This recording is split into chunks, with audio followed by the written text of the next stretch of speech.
Olá, pessoal. Estamos aqui novamente nesse espaço de análise de conjuntura política, organizado pelo nosso MST.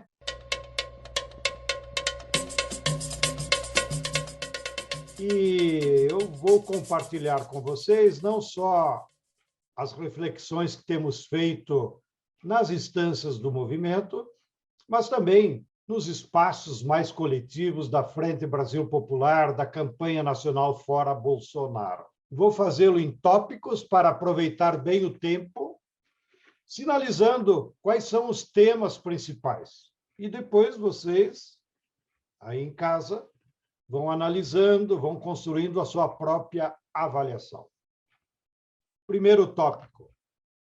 O Brasil continua vivendo uma grave crise histórica, uma crise do modo de produção capitalista, uma crise estrutural e uma crise que, por essas características, será muito prolongada. E ela aparece cobrando muito sacrifício de nosso povo na conjuntura econômica. A economia está cada vez mais concentrada, e mesmo quando alguns setores crescem, isso não significa que gera emprego, distribui renda, porque a nossa economia é cada vez mais concentrada e dependente do capital estrangeiro. A rigor, nós temos 400 empresas que controlam a economia, incluindo os bancos e as corporações transnacionais. E nós tivemos nessa crise, segundo os analistas, ao redor de 6 milhões de pequenas e médias empresas que estão em situação de falência. Nós tivemos, pelo outro lado, que os bilionários, que concentram a riqueza, aumentou de 45 para 65, como sinal dessa concentração. E também a própria Receita Federal denunciou essa semana os 20 mil mais ricos do Brasil concentram uma renda em 2020 de 230 bilhões de reais, mas, no entanto, pagaram de imposto de renda ridiculamente apenas 1,8%. Quando qualquer assalariado que ganha aí mais de 5, 6 mil reais por mês tem descontado em folha ao redor de 10% a 15% do imposto de renda. Nós vemos a crise também no social. A desigualdade social vem aumentando a cada dia. Nós temos lá, na base da pirâmide, 60 milhões de trabalhadores que foram jogados na sarjeta, que já não procuram emprego, que não têm trabalho, não têm renda e vivem de bicos. E no meio deles, o IBGE revelou essa semana que nós temos 50 milhões de jovens entre 16 e 29 anos, na flor da idade, como se dizia, em que 30% deles nem trabalham, nem estudam. Ou seja, não fazem nada. E o pior, 50% deles disseram que, se tivessem dinheiro, deixariam o Brasil. Notem, nós estamos perdendo uma geração que está desesperançada, que não acredita mais no seu país, na sua família. Bem, temos também como sinal da crise a crise ambiental. Toda semana aparecem notícias das agressões que o capital vem fazendo na natureza, seja pelos garimpeiros em terras indígenas, seja pela Vale, e outras empresas que estão tentando passar a boiada, ou seja, se apropriar de tudo que eles podem dos recursos naturais, que deveriam ser para o bem comum. Mas, no entanto, eles se apropriam de forma privada para ter os seus altos lucros. E o último termômetro da gravidade da crise é a crise de saúde pública, que nem vou comentar aqui, porque todos os dias os jornais comentam. Nós já passamos de 530 mil mortos, não há sinal no final do túnel não há medidas concretas de coordenação do governo, nem mais recursos para o SUS. Uma tragédia social.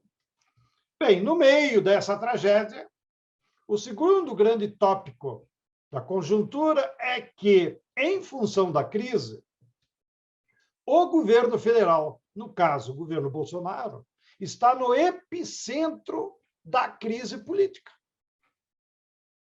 E, por isso, ele, em si, já é o reflexo da crise. O Bolsonaro não tem força própria. Ele é o espelho da força da burguesia. Ou seja, quem colocou Bolsonaro no governo não foi ele, nem seus belos olhos, nem os seus fanáticos. Quem colocou Bolsonaro lá foi a burguesia, com o seu poder econômico, com as suas fake news, com seus computadores, com seus governadores, que agora já abandonaram o barco, com os prefeitos, enfim, com a máquina de poder econômico e mediático que a burguesia tem. É um governo, portanto, de crise. E por isso que toda semana afloram crises políticas relacionadas com as nossas instituições. E a novidade é isso. Nos últimos 2 anos de governo, toda hora alguém desembarca do barco do Bolsonaro. O Bolsonaro vem perdendo seus próprios aliados. E, com isso, gera tensões e conflitos com as outras instituições. Ele está brigado com o STF, ele está brigado com o Senado, por conta da CPI do Senado, ele está brigado com os governadores, ele está brigado com a mídia burguesa que o apoiou, como é o caso da Globo, da TV Cultura, não? De maneiras que ele só vai perdendo apoio entre os seus próprios ex-aliados. E também entre os militares. Vocês têm visto declarações públicas nos jornais dos generais Santos Cruz e Etchegóin, que apoiaram o Bolsonaro, que tem muita referência nos quartéis e que tem escrito de forma contundente contra o governo Bolsonaro. E eles escrevem para os quartéis, não é para nós, porque eles têm muito prestígio, de maneiras que há também uma situação de conflito, de crise entre os militares que estão nos quartéis e os militares que foram lá se locupletar no executivo para dobrar o salário. Das últimas semanas do governo Bolsonaro, é que ele vem perdendo apoio dos aliados, ele está cada vez mais isolado, ele perdeu a iniciativa das ruas. Lembre-se quantos eles botavam contra a Dilma nas ruas? Esse povo desistiu do Bolsonaro. E por isso que o Bolsonaro teve que adotar o método das motos, que faz barulho, mas não representa povo, não representa pessoas. E agora, com as últimas denúncias de corrupção, seja na compra, na tentativa de compra da vacina indiana, e seja pelas denúncias da ex-cunhada sobre o método das rachadinhas, ficou evidente que a família acumulou muitos bens e patrimônio com o método da rachadinha e cujo coordenador era o então deputado Jair Bolsonaro. De maneiras que a corrupção começa a ficar mais clara, mesmo para os seus seguidores. E, com isso, o governo também perdeu a hegemonia das ideias e a iniciativa política na sociedade brasileira. Nenhuma pessoa de bem na sociedade brasileira acredita nesse governo. As forças sociais, as forças populares, as igrejas, as instituições, o mundo jurídico, as universidades. Ele perdeu a hegemonia das ideias. E isso é o começo do fim. Terceiro tópico. Então, nós poderíamos perguntar, mas por que um governo tão fragilizado não caiu? Bem, porque para ele cair, é preciso que a burguesia que os colocou lá os tire de lá. E a burguesia brasileira ainda está dividida. Uma parte da burguesia, vamos chamar aqui, é uma direita burra, insana, que só quer ganhar dinheiro a curto prazo. Então, há os burgueses que ainda se agarram no Bolsonaro e têm a ilusão que ele vai se reeleger, como o velho da van, o próprio Bradesco, né? Setores bem localizados da burguesia. E há um outro setor da burguesia, vamos chamá-lo assim, de burguesia mais racional, que tem juízo, que está olhando o longo prazo. Essa burguesia é contra o Bolsonaro, mas ainda não se decidiu pelo fora Bolsonaro. Vocês podem acompanhar pela língua da burguesia, que é a Globo. A Globo, todo santo dia, no Jornal Nacional, fala mal do Bolsonaro, mas ainda não defende fora Bolsonaro. Tá? E por que eles ainda não aderiram ao fora Bolsonaro? Na minha opinião, é porque, primeiro, eles precisam antes arrumar a casa da burguesia e criar unidade entre eles sobre quem será o candidato deles para 2022. E, por hora, eles não chegaram a um nome de consenso ou uma dupla. Eles têm aí o Dória, o Amoedo, o Maia, e o próprio general Santos Cruz é citado, o Eduardo Leite, lá do Rio Grande do Sul, que poderia vir a ser um vice numa chapa nacional. Mas eles ainda não consolidaram. Eu acho que quando eles consolidarem a chapa do que eles chamam terceira via, aí sim, para poder viabilizar esse nome mais de confiança da burguesia, eles terão que tirar o Bolsonaro do governo. Ou, no mínimo, inviabilizar a sua candidatura para 2022. Porque, mais além do impeachment, que o tal do deputado Lira, da tradicional família de usineiros lá de Alagoas, está sentado em cima, mais do que o impeachment, há outros mecanismos jurídicos, via o STF, via a Procuradoria-Geral da República, via o Tribunal Superior Eleitoral, que poderiam impugnar uma nova candidatura do Bolsonaro. Então, a burguesia está dividida. E há também, entre a burguesia, aqueles que, como Delfim Neto, do alto dos seus 93 anos, como um grande intelectual orgânico da burguesia, tem defendido que a burguesia largue mão da terceira via e que apoie logo a candidatura do Lula, porque, na opinião dele, o Lula vai ganhar no primeiro turno. E então a burguesia correria o risco de perder as eleições para o Lula e para o Bolsonaro, e, com isso, não ter nada a negociar com o próprio Lula. Bem, quarto e último tópico da nossa conversa é a situação da classe trabalhadora. A classe trabalhadora continua vivendo esses tempos difíceis de uma verdadeira tragédia social, com o desemprego, com aqueles 60 milhões de trabalhadores afastados do trabalho, com a volta da fome que já atinge 20 milhões de pessoas, que provavelmente estão entre aqueles 60 milhões, com a volta da inflação sobre os alimentos, sobre o gás de cozinha, sobre a gasolina. Então, a classe trabalhadora está vivendo momentos muito difíceis da sua vida, da sua luta pela sobrevivência, sequer. Ela não está podendo exercitar a sua força política, que é lutar em grandes massas. Tá?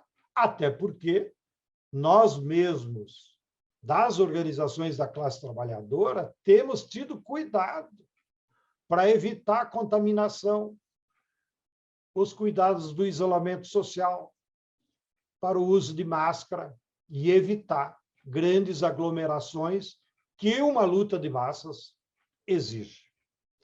Enquanto a classe se recupera desses tempos difíceis, que só voltarão quando nós tivermos 70% da população vacinada, lá pelo final de setembro, nós temos como grande vitória política da classe a consolidação por todos os tribunais, nas últimas semanas, dos direitos do Lula a ser candidato. E o prestígio que ele vem aumentando a cada semana, num movimento pendular. A popularidade do Bolsonaro cai e a popularidade do Lula e as intenções de voto só aumentam, sendo que na última pesquisa indicou que ele pode sim ganhar no primeiro turno, se as eleições fossem hoje. Então, nesse cenário difícil, as mobilizações da classe trabalhadora ainda, atenção, estão num processo de acúmulo de forças, de luta ideológica, em que quem tem ido para a rua, e é bom que a gente vá, tem sido a militância, mantendo os cuidados, numa espécie de expressão de vanguarda. Então, nós estamos aumentando o número de cidades, aumentamos um pouco o número de militantes, mas ainda não é a classe trabalhadora como um todo. Resumindo, hoje nós temos ido nos atos em milhares. Estamos aí ao redor de 800 mil no último ato do dia 3. Mas nós temos que chegar aos milhões que foram, inclusive, na luta pelas diretas já, lá na década de 80. Esse é o tempo histórico que nós temos. Então, nós temos que continuar com esses calendários de mobilização, e o próximo é dia 24 de julho, que nós temos que botar muita força, sobretudo o nosso movimento tem que se articular com as igrejas, com os outros movimentos, e ampliar o número de cidades que podem fazer mobilizações no interior, né, para nós ir acumulando força, até que algum dia, depois da vacina, nós chegue aos milhões. Até lá, termino com uma breve reflexão sobre os desafios organizativos que nós temos, como MST, como Via Campesina, como Frente Brasil Popular, como forças populares da classe. Primeiro desafio, nós temos que falar mais com o povão. E nisso nós temos que descobrir novas palavras de ordem, nós temos que ajustar a palavra de ordem. Só vacina já, auxílio de emergência e fora Bolsonaro não são suficientes para dialogar com o grau de necessidades que o povo está tendo. Segundo desafio, nós temos que ir preparando uma grande paralisação nacional. Isso não se decide na base do idealismo, nem é de uma hora para outra.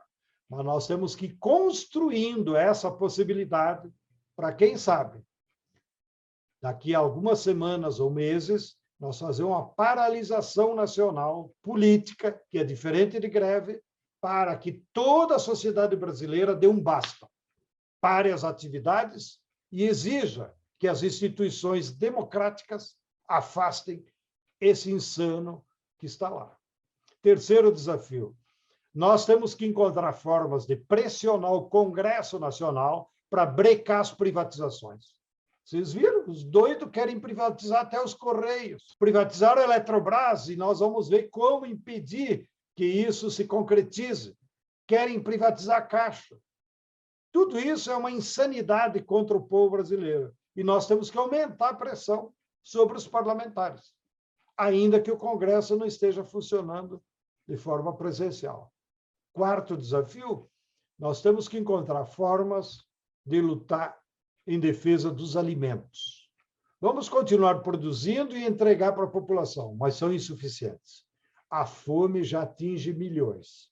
Então, nós precisamos pressionar o governo, as instituições, para garantir alimentos para o nosso povo.